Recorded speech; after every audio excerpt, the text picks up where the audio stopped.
ഇപ്പോൾ കത്ത് മുഖേന അറിയിക്കാനുള്ള ഒരു വലിയ പ്രശ്നം എന്ന് പറഞ്ഞു കഴിഞ്ഞാൽ നിങ്ങൾ പറഞ്ഞാൽ വിശ്വസിക്കത്തില്ല. അത് പറയാൻ എനിക്ക് നാണക്കേടുമുണ്ട്. ഈ കത്തടിക്കാനുള്ള പേപ്പർ വരെ ഞാൻ പൈസ കൊടുത്ത് വാങ്ങിക്കണം. കാരണം അവിടെ ഒരു പ്രിൻ്റ് എടുക്കാനുള്ളൊരു പേപ്പർ പോലും നമുക്കവിടെ കിട്ടിയിട്ടില്ല. ഒന്നുകിൽ നമ്മളത് പൈസ കൊടുത്ത് ഞാൻ 500 പേപ്പർ വെച്ച് വാങ്ങിച്ച് എൻ്റെ റൂമിൽ വെച്ചിട്ടുണ്ട് പൈസ കൊടുത്ത്. അല്ലെങ്കിൽ ഏതെങ്കിലും മെഡിക്കൽ കമ്പനിക്കാരെ കൊണ്ട് ഞാൻ ഒരു സെറ്റ് പേപ്പർ വാങ്ങിച്ചാണ് നമ്മുടെ ഈ പേപ്പർ തന്നെ അടിച്ചു കൊടുക്കുന്നത്. അത്രയും വലിയ ഗതികേടാണ്. പിന്നെ എങ്ങനെയാണ് നമുക്കിങ്ങനെ പേപ്പറിൽ എപ്പോഴെപ്പോഴും അടിച്ചു കൊടുക്കാൻ പറ്റുന്നത്? പിന്നെ എനിക്ക് സ്വന്തമായിട്ട് ഓഫീസില്ല, എനിക്ക് സ്വന്തമായിട്ട് സ്റ്റാഫില്ല, എനിക്ക് സ്വന്തമായിട്ട് ഒരു പ്രിൻറ്റിങ് മെഷീൻ പോലും ഇല്ല.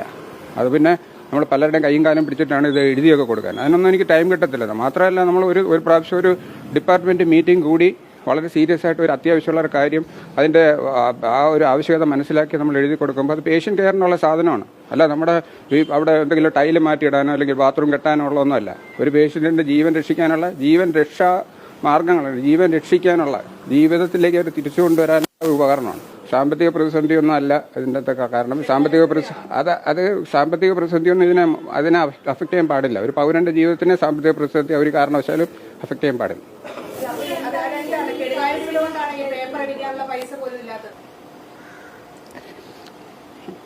ഞാൻ വൈകിട്ട് ഞാൻ പോട്ടെ.